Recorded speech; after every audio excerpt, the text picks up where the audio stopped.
This is Iffley Field, Oxford University. A simple plaque commemorates a momentous event in the history of track and field. This is the story of Roger Bannister and his quest to be the first man to run the 4-minute mile. The 4-minute mile, an almost mythical barrier, the dream of mile runners for decades. At the beginning of the 20th century, the world record for the mile run was 4 minutes, 15 and 6/10 seconds.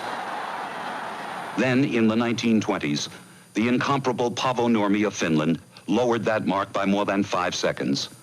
But his best time still left him more than 10 seconds away from the coveted goal. In 1945, Gunder Haag of Sweden amazed the world with an incredible timing of 4 minutes, 1 and 4/10 seconds. This was called the ultimate achievement of man.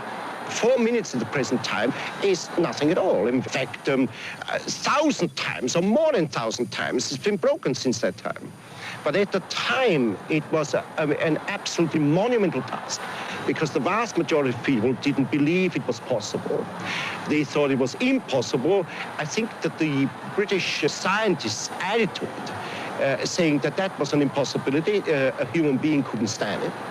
The whole psychological climate was set to stop people from doing it.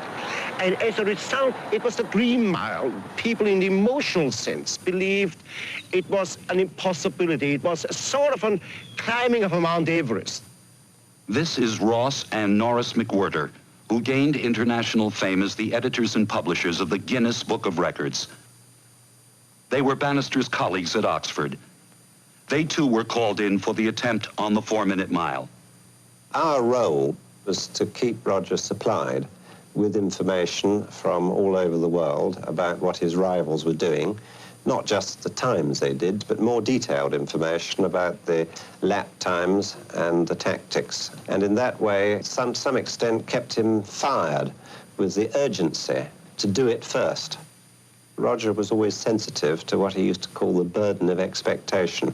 He'd much rather do it without being expected to do it.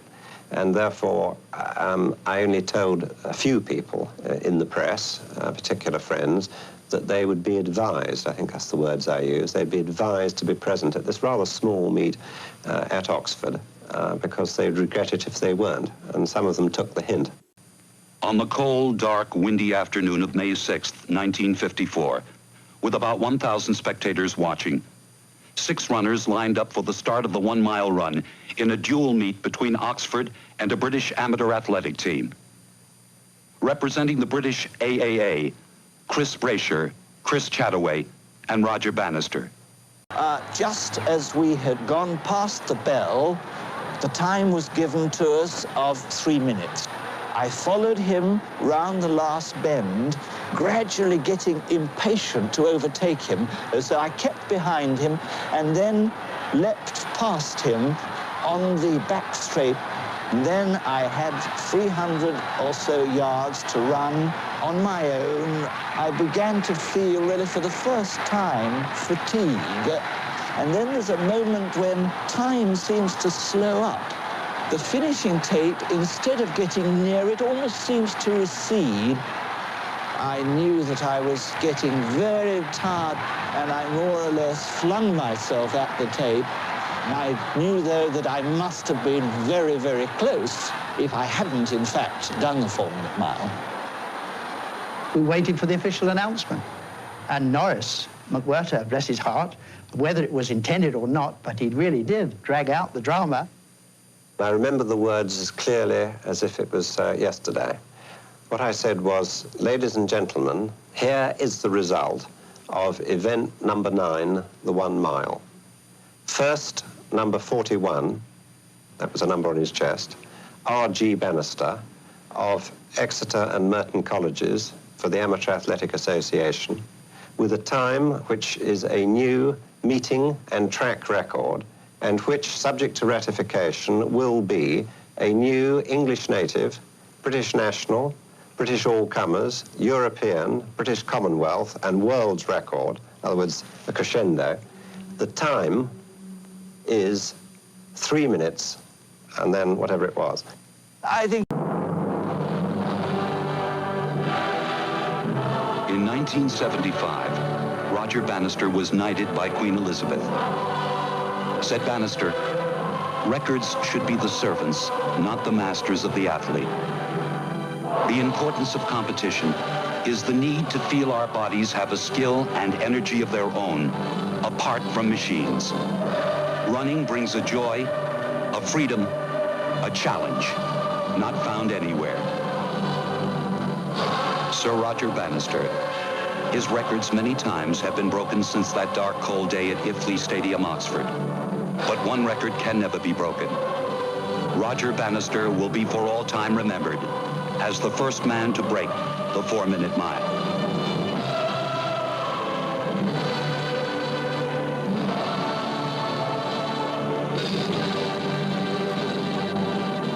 And he repeatedly done 4-2, and he actually made the remark, no, you said 4 minutes, it's like a wall, you know, he just, whatever happened, he didn't seem to get to that 4-2.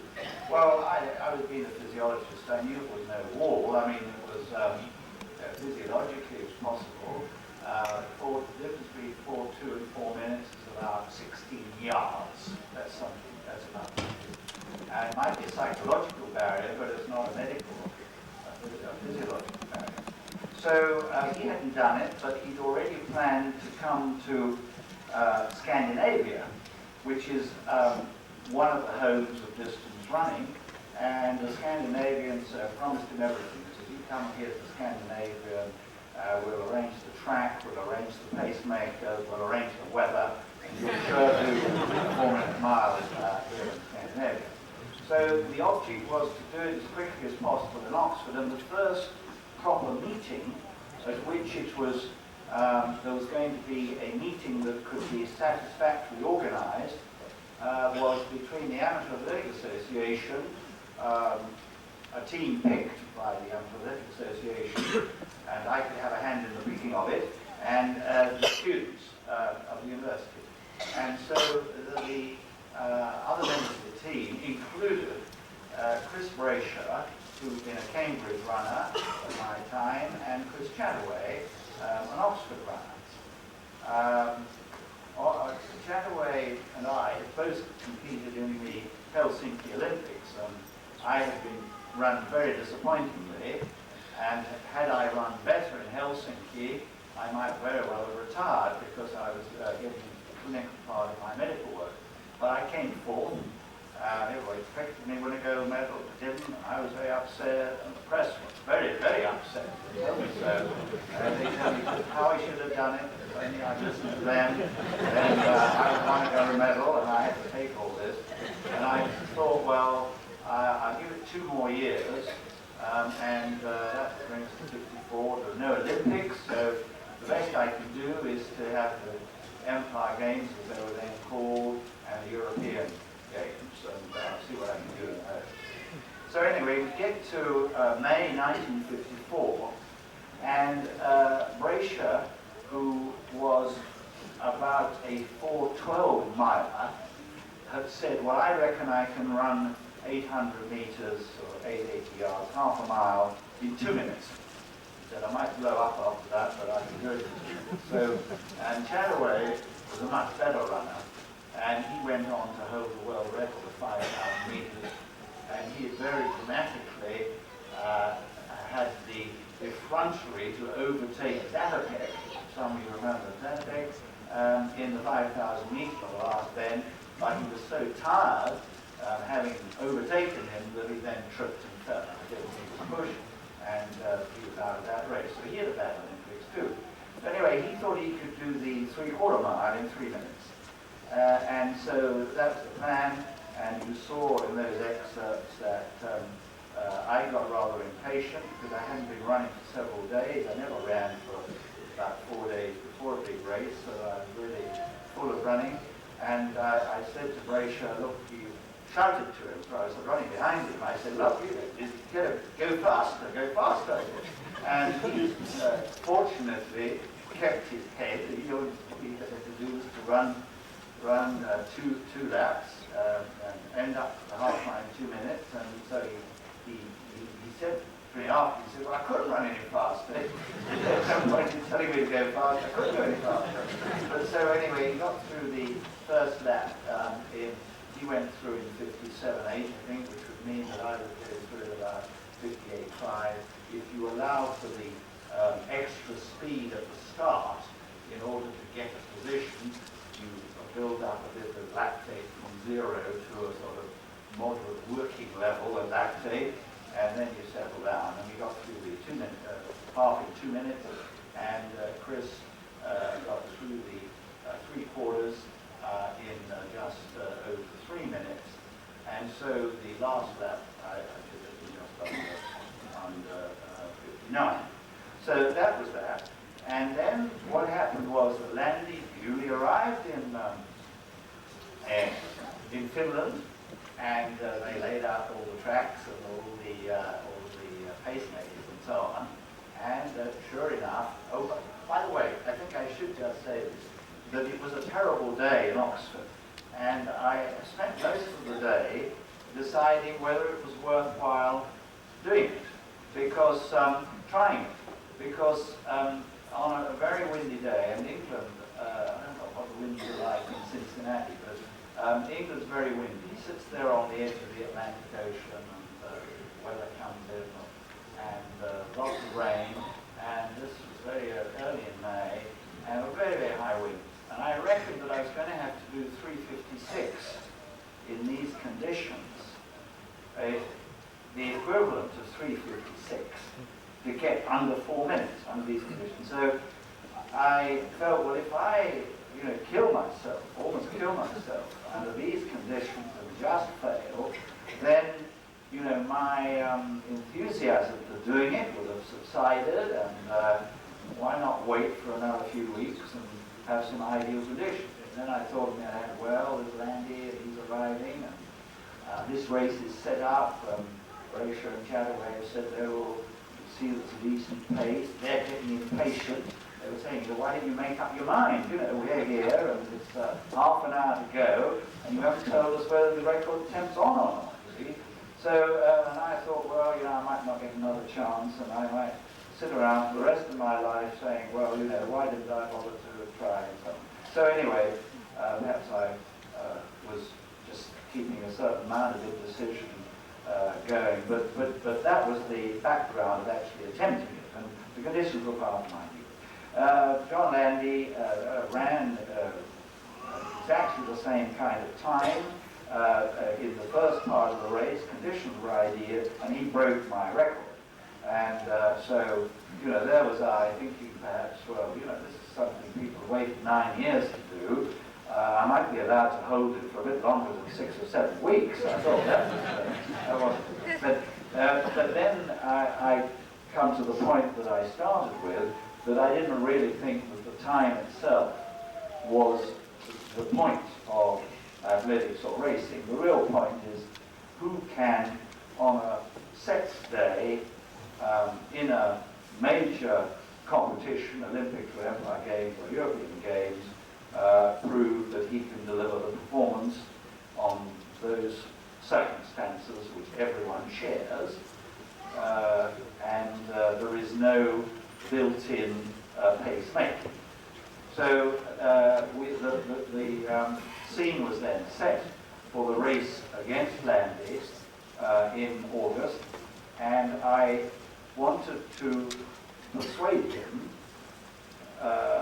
and by then we had no communication, of course. I mean, we have a big rival of this kind.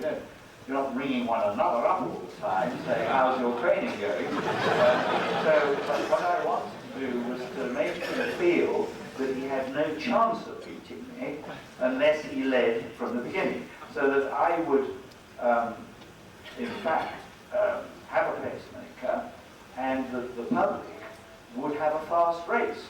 I mean, many of you may have seen mile races in which there's nobody really prepared for these, and they joggle for position, and then 300 yards from home, suddenly somebody breaks and the others try to catch him, and the time is 4:05 or 4:06, and everybody feels a bit disappointed. you don't really feel that they've seen the race. So there were my own personal reasons and general reasons why I wanted to be fast. And so I ran the last lap of my last race in England, which was the British Championships, in 53.4 seconds, where you've seen that the average time is 60, you see. So 53.4 seconds is quite a bit faster. And I wanted, I mean, the overall time of that race, of course, is not 4 minutes, but I wanted to remind him that I did have a fast finish, and that if he wanted to tire off my finish, then he would have to move in the first part and leave. Well, as you saw, that's what happened. He did leave. He led so fast that by the half mile, I was about 15 yards behind. And I was beginning to wonder that whether he's going so fast that he will suddenly collapse or slow, or is he going so fast because he's going to do a 3:55 mile or something. So I thought, well, this won't do. 15 yards at half mile is a lot to make up.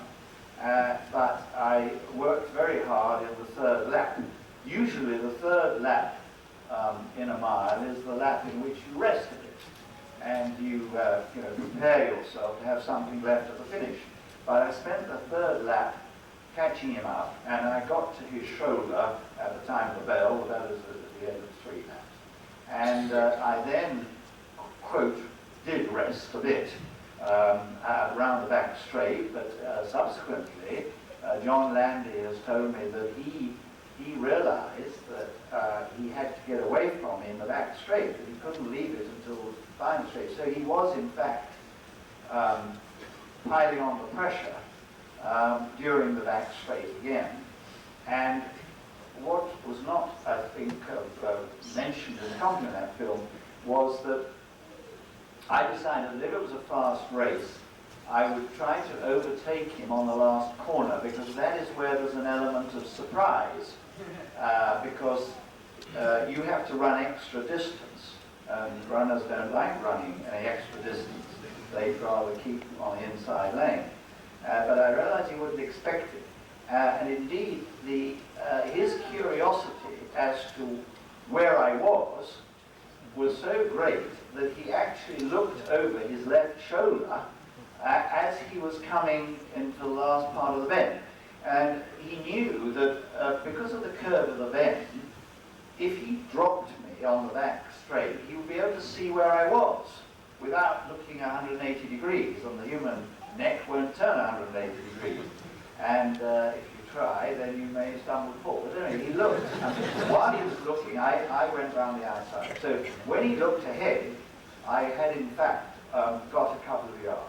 And I think that psychological advantage was important. And I held that and increased it towards the finish. So that was the end of the race. And although we had been a bit cool, before the race, and we each had our problems. I had a bad head cold, and he actually was walking a few nights before, couldn't sleep. Athletes before these things can't or don't sleep. And he was walking about, and a photographer had left a bit of a flash bulb outside the huts where the teams were living, and he cut his foot on this. And this is typical of him as a person, that it wasn't in a weight-bearing part of the foot, it was on the instep. And he didn't want this to be used as an excuse and for anything which might happen.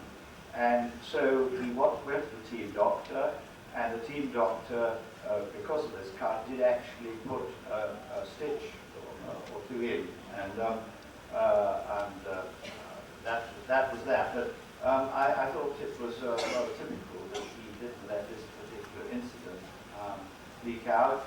He got somebody who had found out from the press to swear eternal silence, And so it appeared as a headline 2 days after the race. But there we are.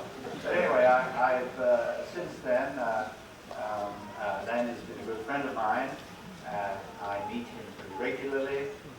He had the good fortune or wisdom to marry an English girl and two children.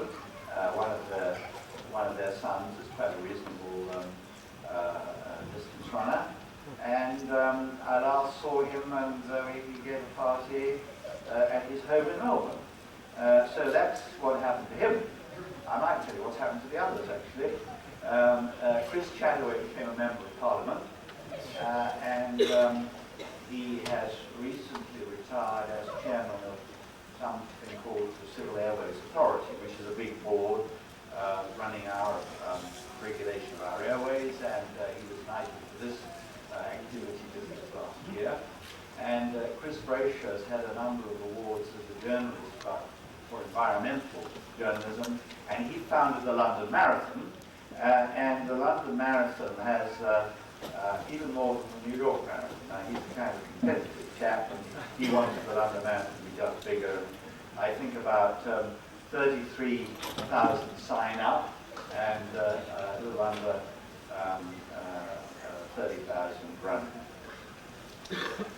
Well, I think that's probably about as much as I want to say, you know, by way of getting things started. And I'm happy to try to answer any questions, either athletic or medical or academic or... Yes. At any time, as you mentioned, it's not a physiological barrier to 4 minutes, maybe psychological. Was it ever, for you personally, a psychological barrier where you started to doubt whether it can happen or not? The question is, was it for me a psychological barrier? Was I beginning to doubt whether it would happen? No, I wasn't, because I had actually run a time equivalent of a 4-minute mile in 1952. My last preparation for the Helsinki Olympics was a 3/4 mile, which I did with relatively little effort in 2:52.8.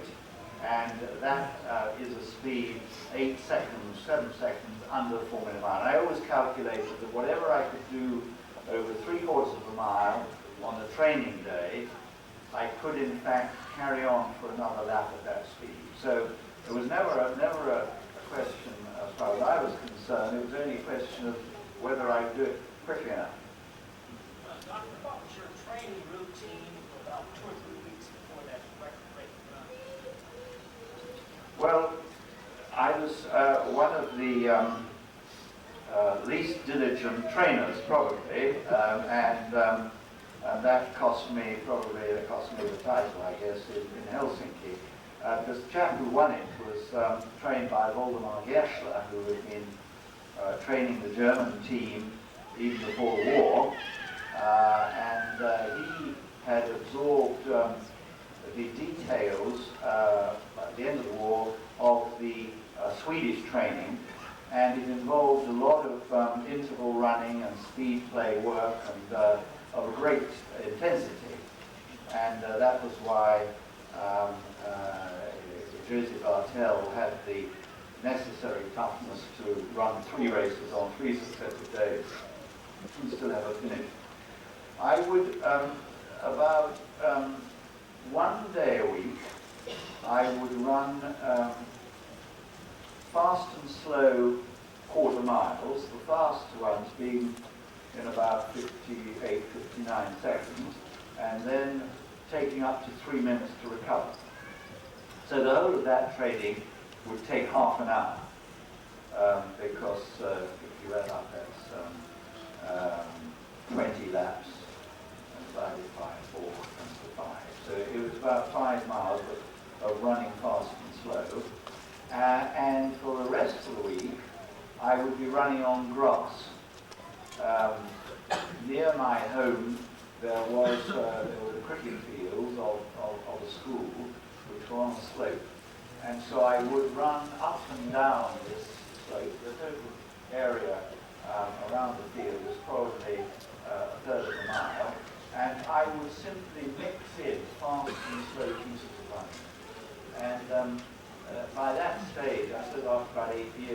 a good feel for what the severity of the training was, and if I felt tired the next day, I would run 35 minutes, something like that, but I didn't train for long, only once a day, and about 5 days a week, something like that. And then I didn't do anything for 5 days before the 4-minute mile.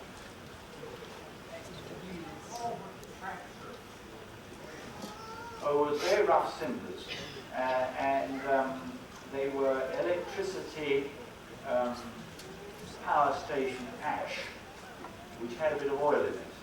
So the oil stuck to the cinders, which prevented it blowing away, but it stuck to your spikes.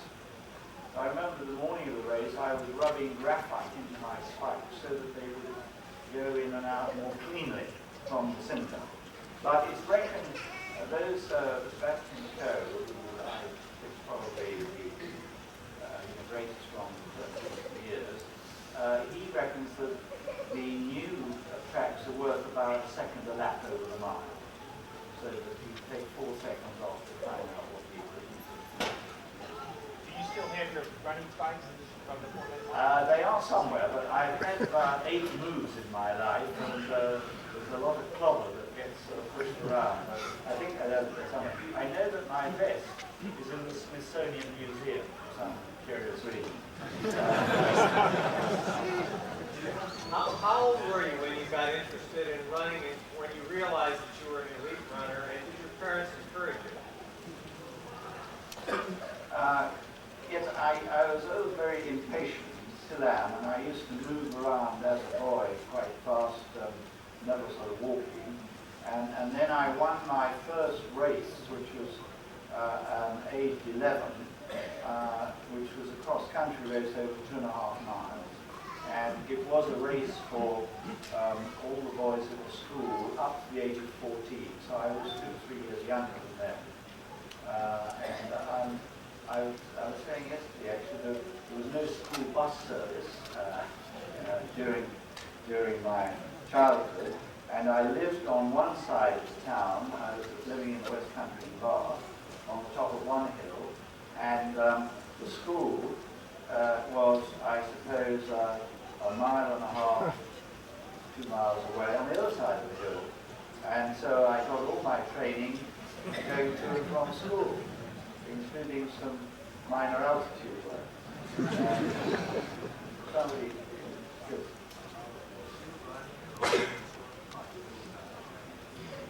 The question is, was my running influenced by that? Well, I suppose that particularly as I did badly in 1952, I realized that I'd got to train harder. And there was a bogey of training, much discussed in Britain throughout the days when I was starting to run at university, and it was called staleness. Whatever happened, you had to try to avoid getting stale, and that was because I was running too much. And not that any of us were in any danger, really, of running too much. But when I read about Satterthwaite's schedules, I felt that he certainly avoided staleness. Of course, he did tell quite a few stories. He was a very clever man, a very bright man, a very nice man, a very friendly man. I remember, for example, his friendliness, he met an English runner, and the English runner hadn't won a gold medal, and Satterthwaite said, well, it's all right, I'll give you mine. Well, not many people who do that. But he spread kind of stories about, well, how do you train, somebody would say.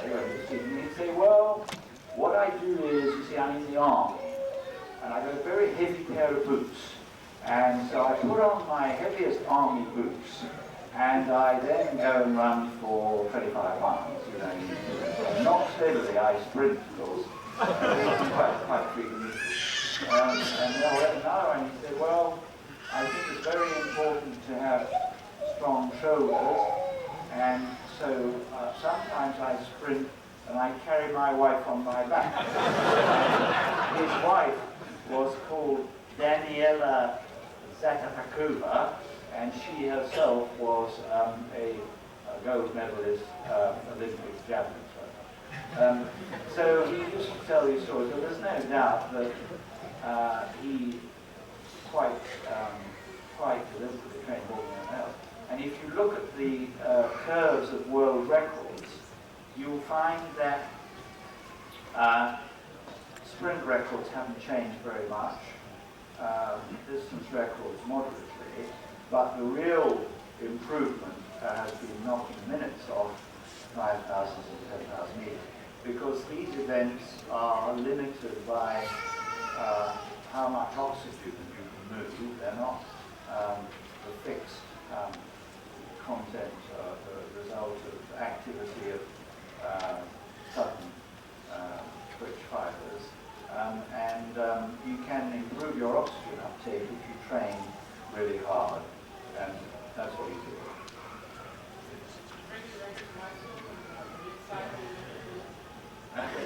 Those are two different questions. Did I have breaking the records in high school? And was that reasonably free? Well, you see, I ran this race, and after I had won this cross country, I had another 2 years to go. So it was expected that I would win successive years, which I duly did. And I had a notion that if you won a cup 3 times, and this was a nice big silver cup, that you were given it.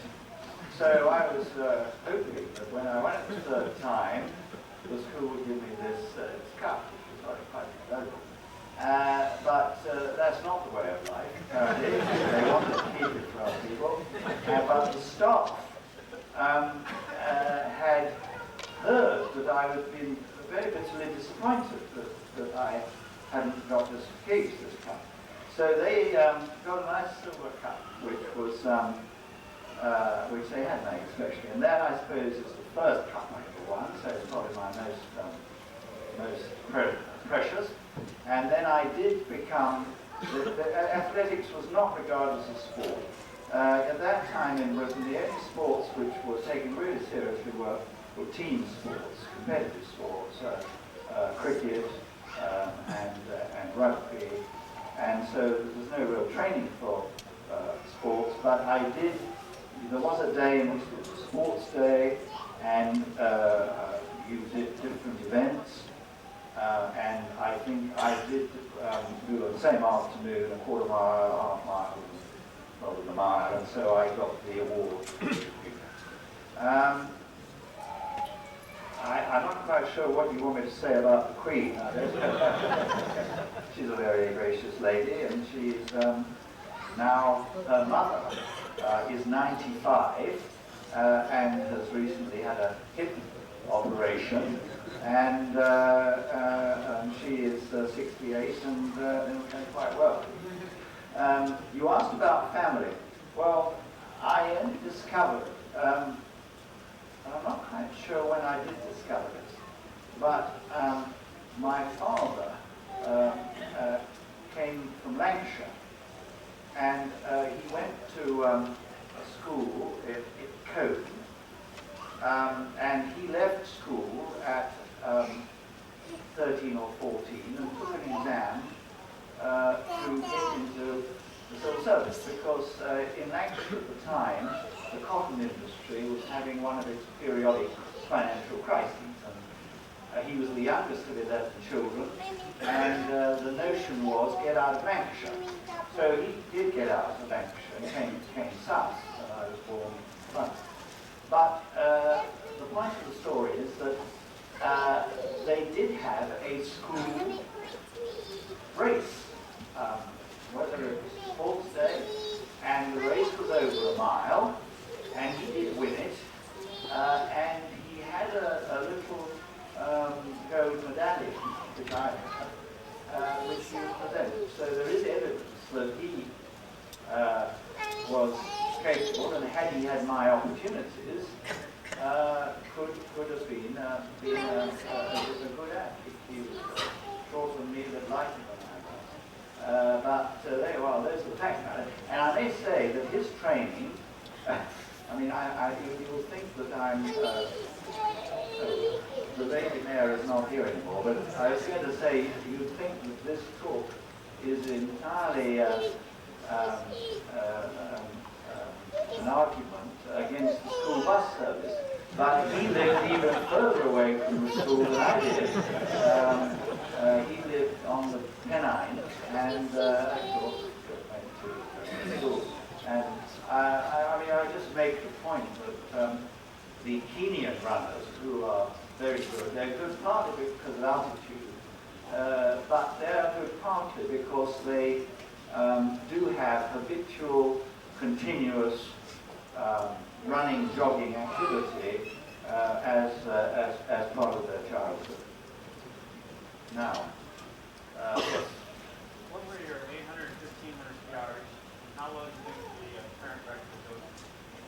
Well, my 1500 meter mark in the 4-minute mile was on the world record. It was 3:43 or something. So it was as you would expect.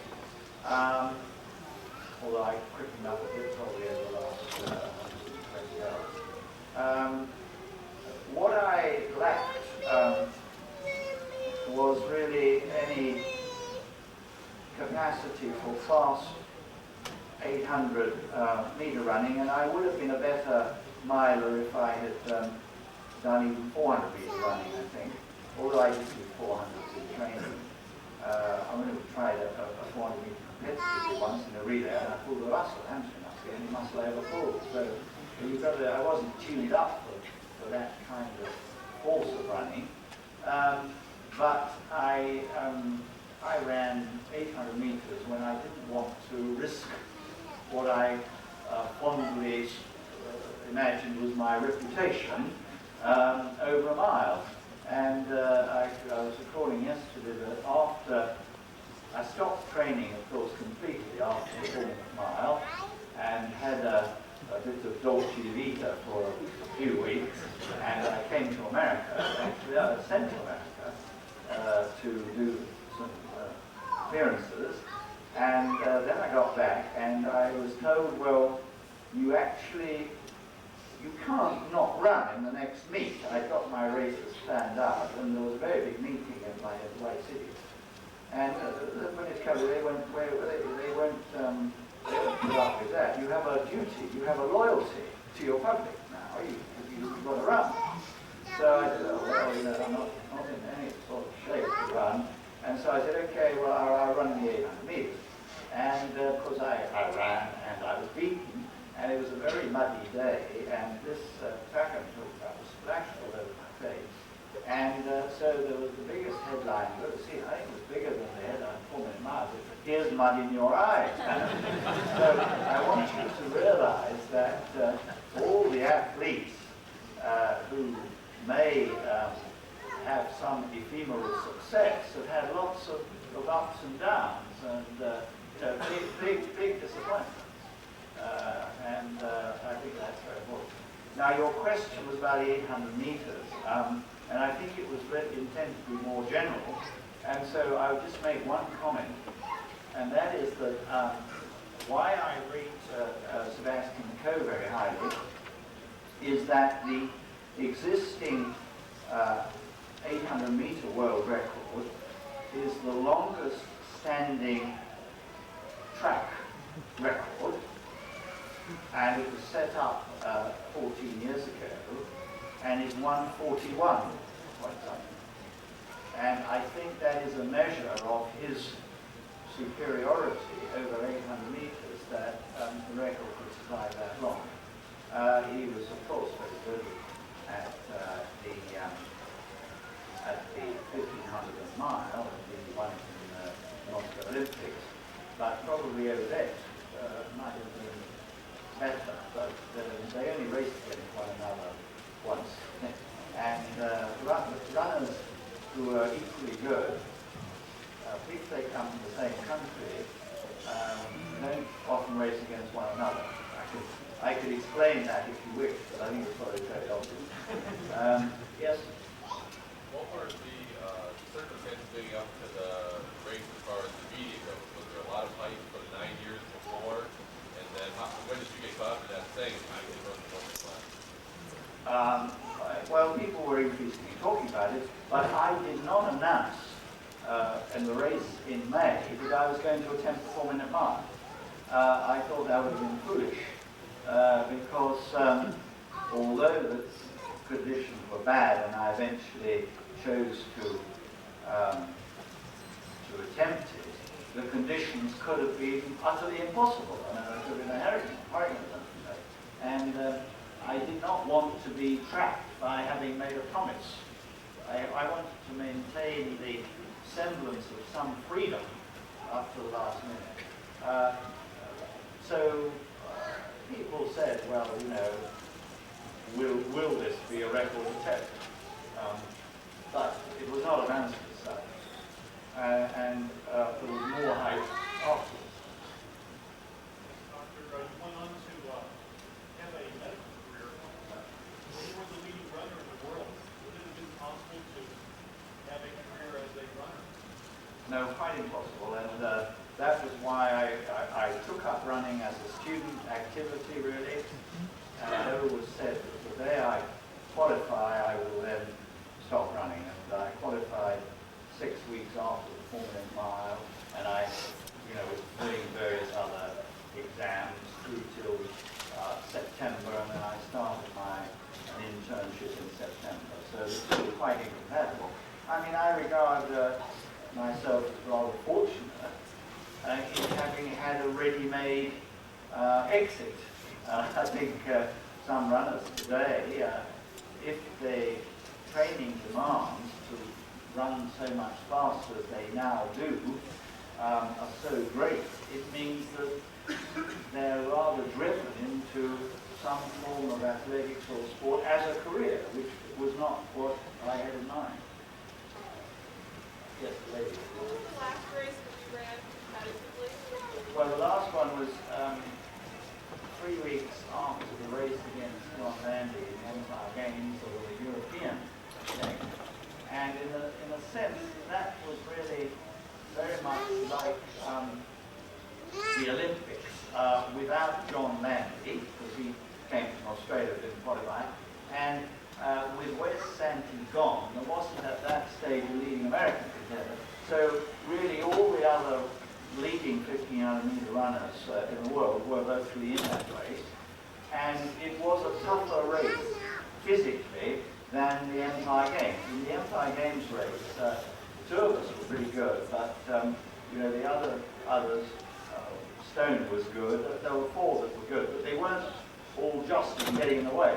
And so there were 12 of us, and there was a semi-final, I think, in Bern, and that was really very similar to what I failed at in Helsinki, a race in which there'd be a lot of jostling. So I had decided that this was a real test, and things had gone well, and what I would simply have to do was to try to keep out of trouble, and then depending on how fast or slow the race had been, take off for about 180 yards or something around that bend. And that was what I did, and I won it, and it was in time of 4 minutes, or 4 minutes. So that was the last race.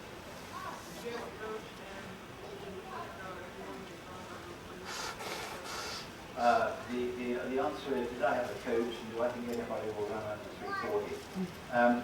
Now, I had a rather checkered career in the coaching line, because when I was about 18 or 19, somebody had said, yes, well, I'll coach you. Fine. And then I began to read in the newspaper about what he said I was going to be doing. I didn't give him any permission to say anything about it. And so I was rather put off. And I don't really know how much a middle distance runner needs to coach. I mean, if you're a pole vaulter or a stick athlete, sure, everybody will tell you exactly how to do it biomechanically. But in a way, I felt it was my own responsibility. If I failed at things, then I couldn't blame a coach. So I went on happily in this way. after I did the 4.2 mile, I was finding it very difficult to get any companionship in training. It was rather, I'd left Oxford and there wasn't a club. My friends Braysher and Chataway used to go to the Duke of York barracks in London, and there was they had a coach called Frank Stamford, and he was very gifted. He was an Austrian, and I realized I had to train with Chris Braysher, not least because they would be the people whom I hoped would set the pace. So that was really my first contact with coaching. And I must say that he was very helpful, and he, I think, overcame a certain lack of confidence, which I probably had always had. He would say, you can, I'd say, I don't think I did 356, I would do the equivalent with the weather's bad. You can do 355, 4, I mean, he would make these comments, and I wasn't necessarily that I believed them, but he nevertheless had a rather extravagant personality.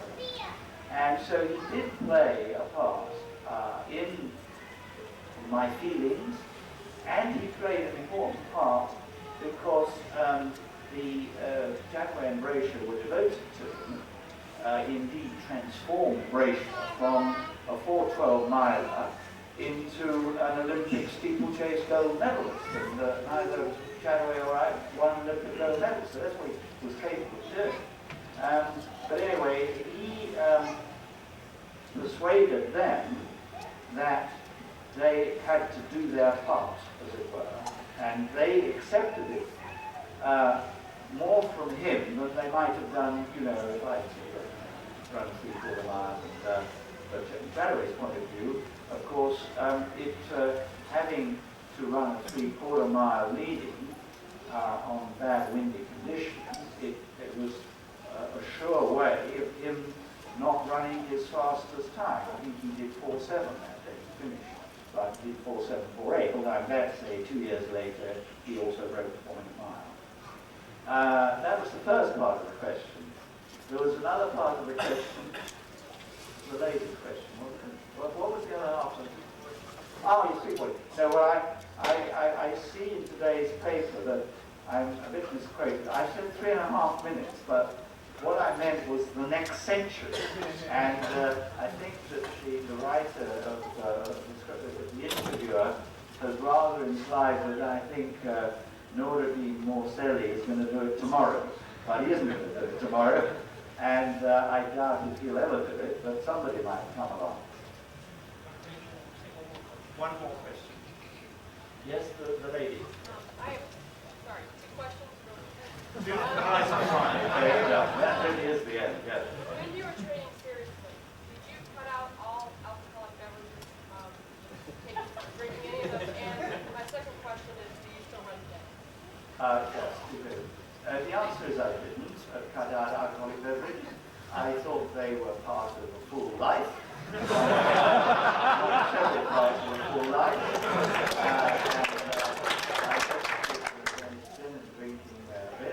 But I was not overindulgent. While I was a student, there would be parties, and I did not believe that the life of an athlete should be the life of an ascetic. Although, because I didn't like talking to the press very much, I think I was once described as a monkish figure. But so that was the first part of your question. The second question was, no, I was running when I was 45, and a car, wasn't my fault, but the car came across an intersection, and it was head on, and I got my ankle caught. So I would recommend it, and I would end by recommending that you are all there running tomorrow, and next year, or the year after. thereafter, and for however many years, the Heart Association, mini marathon, and other activities connected with it continue. Thank you very much.